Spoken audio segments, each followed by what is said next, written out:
मित्रों, आप सब स्वस्थ होंगे, इसी आशा के साथ आज हम अपनी चर्चा का प्रारंभ करते हैं।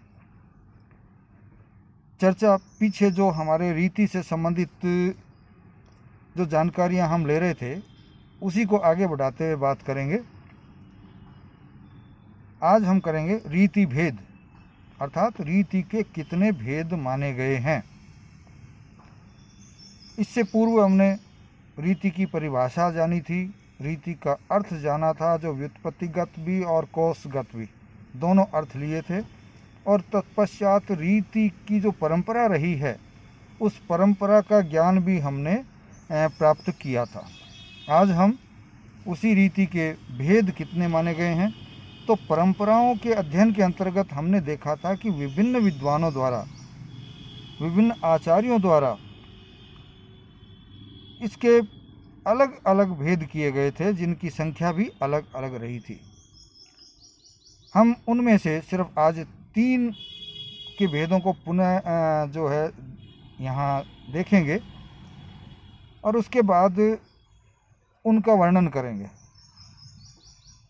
वामन ने कितनी रीतियाँ बताई थी, पूर्व में हम अध्ययन कर चुके हैं। उसमें इन्होंने 3 रीतियाँ बताई थी, वैदर्भी, गौड़ीय और पांचाली। फिर रुद्रट का आया था कि रुद्रट ने भी 4 जो है रीतियाँ बताई थी, वैदर्भी, गौड़ीय, पांचाली और चौथी लाटी। इन्होंने एक और जोड़ दी जो कि वामन ने बताई थी उसमें। भोजराज ने 2 और जोड़ दी, वैदर्भी, गौड़ीय, पांचाली, लाटी। ये तो पूर्व वाली थी ही जो बताई थी पूर्व के आचार्यों ने। 2 इन्होंने अवंतिका और मागधी नामक एकांकियाँ भी जोड़ दी। हम यहाँ अवंतिका और माधवी नामक एकांकियों को बहुत ज़्यादा नहीं जानेंगे, क्योंकि आधुनिक युग में इन रीतियों का कोई अर्थ नहीं रह गया है।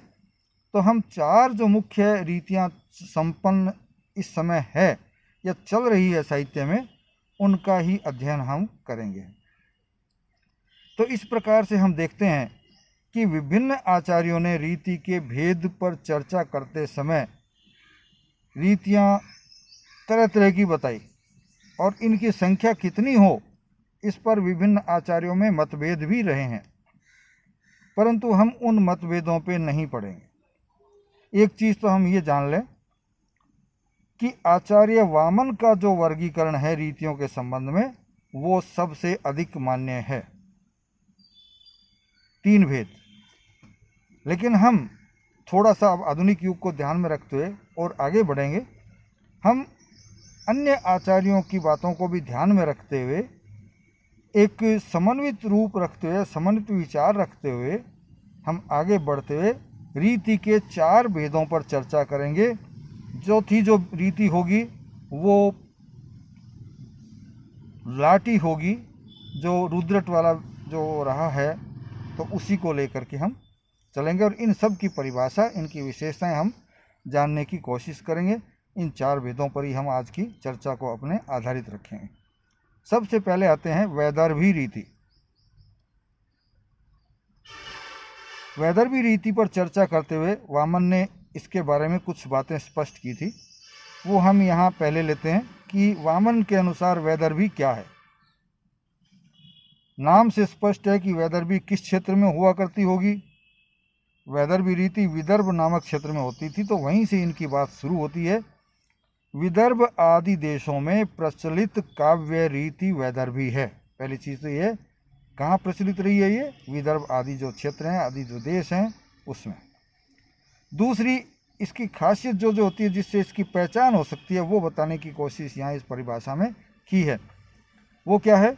यह समस्त गुणों से युक्त, दोष रहित और वीणा के स्वरों के समान मधुर होती है, जिससे शब्द और अर्थ का चमत्कार होता है। तो लगभग काव्य की सब विशेषताएं इसके अंतर्गत आ जाती है। इन्होंने गुणों को भी शामिल किया है, दोषों को भी शामिल किया है, और जहाँ तक मधुरता का सवाल है, वीणा के स्वरों को भी इन्होंने शामिल किया है। फिर शब्द और अर्थ, इन दोनों का आपस में जो मिलन होता है और उसके फलस्वरूप जो एक आकर्षण पैदा होता है, चमत्कार पैदा होता है, उसको भी इन्होंने अपनी इस परिभाषा में शामिल किया है। तो कुल मिला के यदि हम इस परिभाषा को देखें जो कि वामन ने दी थी रीति के बारे में, वैदर्भी रीति के बारे में, वो एक बार मैं फिर से यहाँ आपको आवर्तित करता हूँ। विदर्भ आदि देशों में प्रचलित काव्य रीति वैदर्भी है। यह समस्त गुणों से युक्त, दोष रहित, वीणा के स्वरों के समान मधुर, जिससे अर्थ और शब्द का चमत्कार उत्पन्न होता है, पैदा होता है, रहता है। तो वैदर्भी में गुण खूब होते हैं, दोषों का अभाव होता है या दोष होता ही नहीं है, ये वामन का मानना है।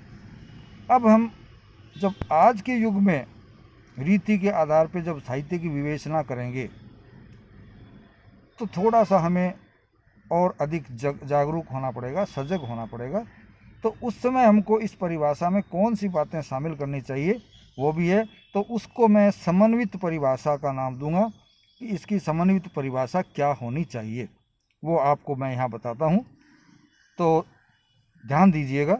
लगभग समस्त गुणों से युक्त, लगभग समस्त गुणों से युक्त, समास रहित या अल्प समास वाली, समास रहित या अल्प समास वाली, मधुर सुकुमार शब्दावली वाली, मधुर सुकुमार शब्दावली वाली, भावों और रसों की व्यंजना करने वाली, भावों एवं रसों की व्यंजना करने वाली सरस शैली वैदर्भी रीति कहलाती है। तो यहाँ स्पष्ट हो गया कि परिभाषा जो है उसमें क्या क्या चीज़ें होगी। हमने देखा गुण, समस्त गुण, जितने भी गुण हैं वो सब इनमें पाए जाएंगे। समास रहित होगी या बहुत कम समास होंगे। शब्दावली का प्रयोग जो होगा वो सुकुमार होगी, कोमल होगी। इसमें समस्त प्रकार के भाव और रसों की व्यंजना हो जाती है। ये नहीं है कि कोई एक या दो रस की ही व्यंजना इस शैली के माध्यम से होती हो, लेकिन यहाँ सभी तरह की जो भाव हैं और रस हैं उनकी व्यंजना हो जाती है। और इसके बाद जो सबसे अंत में जो बात आती है वो है कि शैली सरस होती है, अर्थात पढ़ने वाले को आनंद का एहसास होता है, रस आता है। तो इस तरह से हमने वैदर्भी रीति के बारे में जाना कि वैदर्भी रीति असल में होती क्या है। तो देख लिया हमने। अब आते हैं दूसरी रीति, गौड़ी रीति या गौड़ीय रीति, दो नाम से पुकारते हैं, गौड़ी या गौड़ीय। तो हम इसमें वामन ने इसके बारे में क्या कहा था, सबसे पहले उसे देखते हैं। गौड़ी रीति के लिए वामन ने कहा है, यह ओज और कांतिमयी होती है, ओज और कांतिमयी होती है। इसमें मधुरता और सुकुमारता का अभाव होता है, इसमें मधुरता और सुकुमारता का अभाव होता है। यह उग्र पदों से युक्त और समास बहुला रीति होती है, उग्र पदों से युक्त और समास बहुला होती है। इसमें उपपदों का अस्तित्व भी अधिक रहता है। तो ये 6-7 बातें जो है इन्होंने अपनी परिभाषा में जो वामन ने दी थी शामिल की है। पहली चीज़, इसकी भाषा कैसी होती है, ओज और कांतिमयी होती है। इसमें ओज भी होता है भाषा में और इसमें कांति भी होती है। दूसरी जो चीज़ उन्होंने शामिल की वो है मधुरता और सुकुमारता इस भाषा में नहीं होती। ये एक नकारात्मक बिंदु है, इसका सोच नहीं है, जिस चीज़ का अभाव है मैं वो कह रहा हूँ। हालांकि ये विशेषता है इसकी अपनी, लेकिन कहीं कुछ लोग इसको कमी भी बताते हैं। इसमें मधुरता और सुकुमारता का अभाव होता है। तीसरी चीज़ जो इन्होंने ली है, इसके पद जो लिखे जाते हैं वो उग्र पद होते हैं, इनमें उग्रता होती है। और उग्रता होती है तो इसमें एक खास बात और मिलेगी, वो होती है कि ये समास बहुला होती है, अर्थात इस भाषा में, इस रीति में समास बहुत अधिक पाए जाते हैं, बड़े भी और संख्या में भी अधिक। इसके साथ साथ उपपदों का अस्तित्व भी इसमें वर्तमान रहता है, उपपद भी इसमें पाए जाते हैं, अर्थात बड़े बड़े वाक्य इसमें मिलेंगे पूर्ण विराम आए बिना।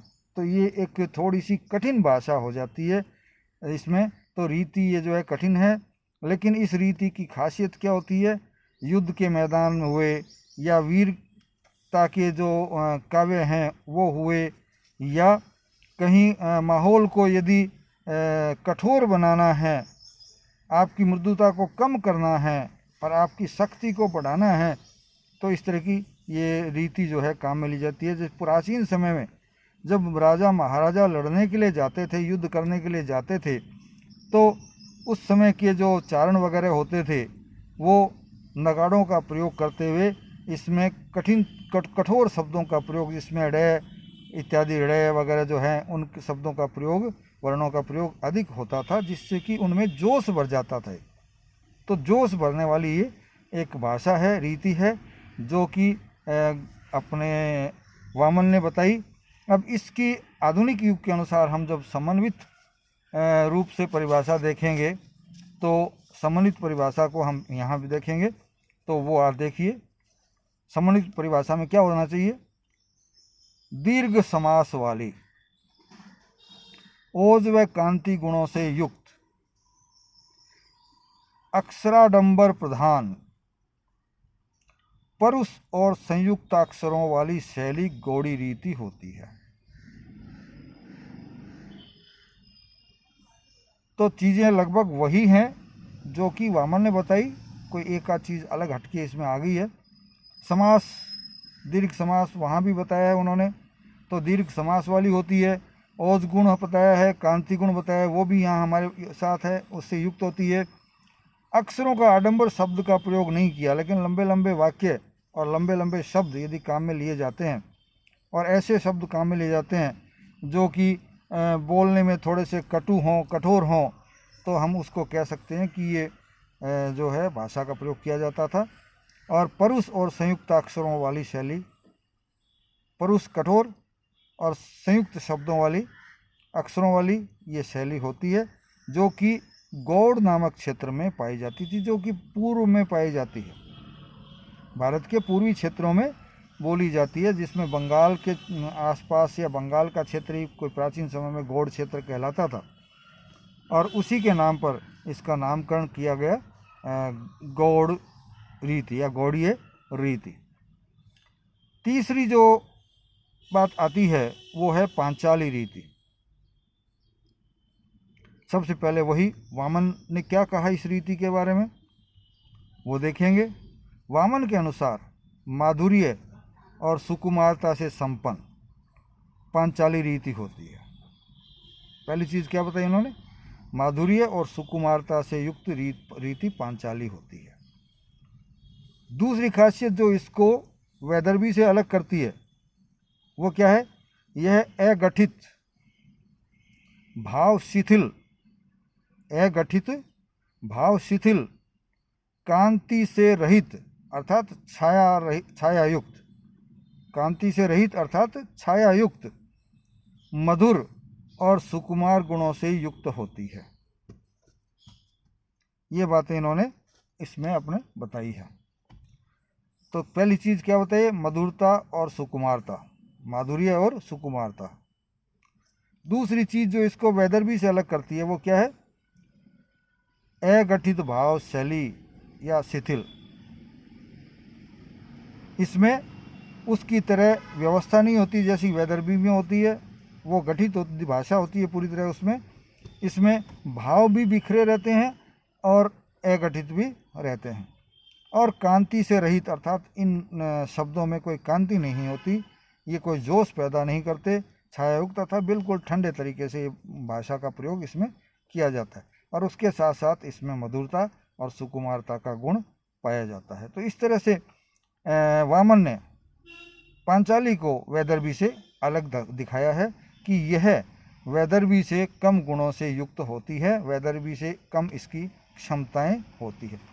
वैसे देखा जाए तो हम कम या अधिक नहीं कह सकते, क्योंकि किसी भाषा में यदि कोई कमी है तो वो उसकी विशेषता भी हो सकती है वहाँ के वातावरण और समय के अनुसार। तो इसे आज हम जब करते हैं तो एक अलग बात है कि ये इसमें खाली काव्य का जो आप देख सकते हो, काव्य शास्त्र के नियमों के अनुसार तो हमें थोड़ी बहुत कम ज़्यादा दिखाई दे सकती है, लेकिन भाषा कोई भी अच्छी, रीति कोई भी अच्छी या बुरी नहीं होती, सब बराबर होती है। समय के अनुसार, स्थान के अनुसार, वातावरण के अनुसार वो अपने आप में पूर्ण होती है।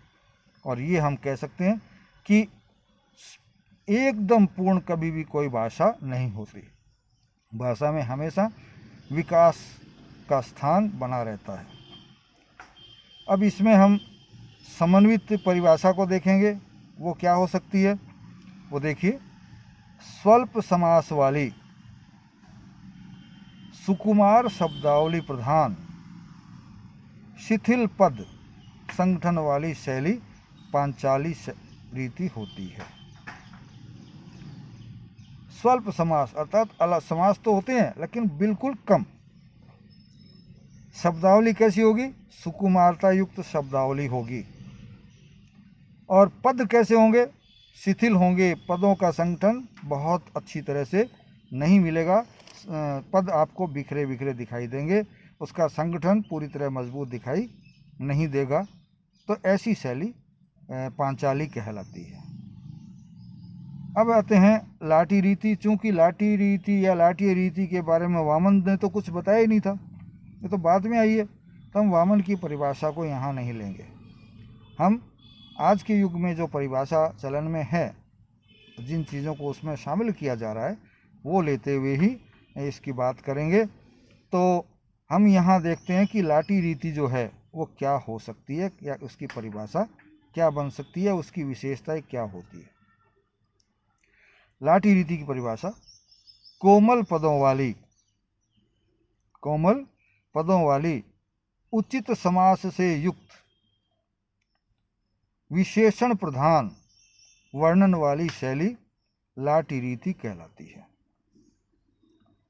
अब देखिए, पहली बात जो आई इसमें कोमल पदों वाली, तो वो ऊपर की गौड़ी को छोड़ दें तो दोनों में पाई जाती है, वैदर्भी में भी और पांचाली में भी। उचित समास से युक्त, वैदर्भी में या तो समास होते ही नहीं है, बहुत बहुत कम होते हैं।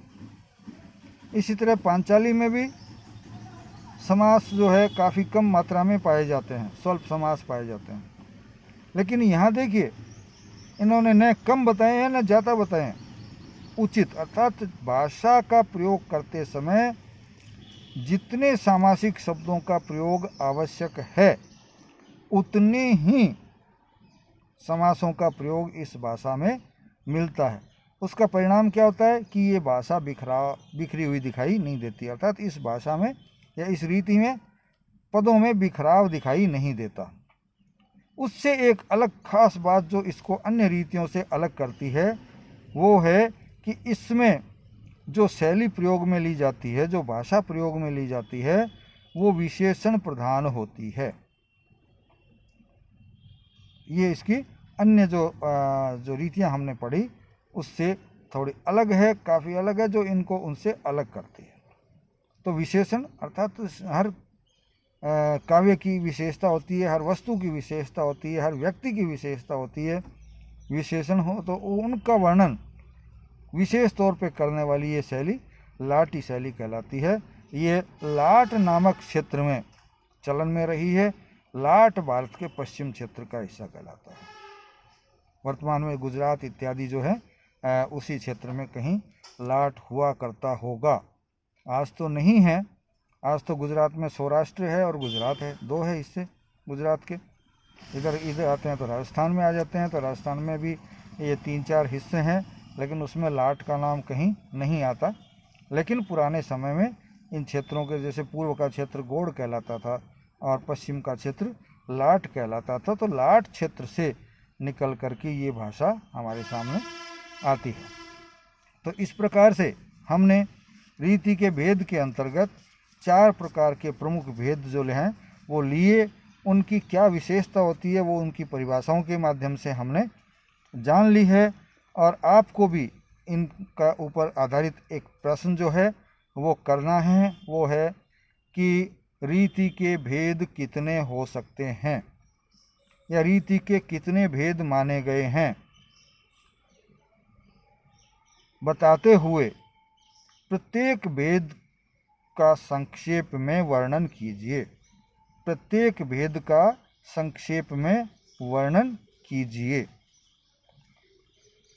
और पहले भी वो प्रश्न मैं पूछ चुका हूँ, आपसे पूछा जा सकता है कि वामन ने रीति के कितने भेद बताए, रुद्रट ने विधि के कितने भेद बताए, रीति के कितने भेद बताए, उन्होंने नया कौन सा भेद दिया, और भोजराज ने रीति के कितने भेद दिए, उन्होंने रुद्रट से कौन से अलग बताए और वामन से कौन से अलग बताए। तो इस प्रकार से ये भेद हमारे बनते हैं। तो ये दो चीज़ें आज एक चीज़ हमने देख ली और अध्ययन किया। मेरे को आशा है कि आप लोगों ने इस बारे में जानकारी ले ली होगी। अब कल जो हम चर्चा करेंगे वो होगा रीति और शैली। रीति के बारे में हमने जान लिया, लेकिन बीच बीच में शैली शब्द का प्रयोग भी किया है परिभाषा देते समय या उसके गुणों को स्पष्ट करते समय। तो फिर ये है कि ये शैली होती क्या है या रीति से कितनी अलग होती होगी, और ये शैलियाँ कितने प्रकार की है जो आजकल हम पढ़ रहे हैं, उसमें कितने प्रकार की शैलियाँ होगी, उन शैलियों के बारे में अध्ययन करेंगे। इससे पहले भागीरथ मिश्र द्वारा दी गई परिभाषा को हमने जब देखा था रीति के संबंध में, तो उसमें उन्होंने शैली शब्द का प्रयोग किया है और उन्होंने रीति और शैली को एक ही माना है। तो हमें ये भी देखना है कि क्या रीति और शैली एक ही है, क्या आज के युग में भी हम रीति के आधार पर काव्यों की विवेचना कर सकते हैं। वो आगे के बिंदु देखने के बाद ही हम जान पाएंगे कि शैलियाँ कितने प्रकार की हैं, उनको भी देखेंगे, और रीति और शैली में अंतर क्या है और शैली क्या है वो भी हम जानने की कोशिश कल के हमारे चर्चा में करेंगे। धन्यवाद। जय हिंद।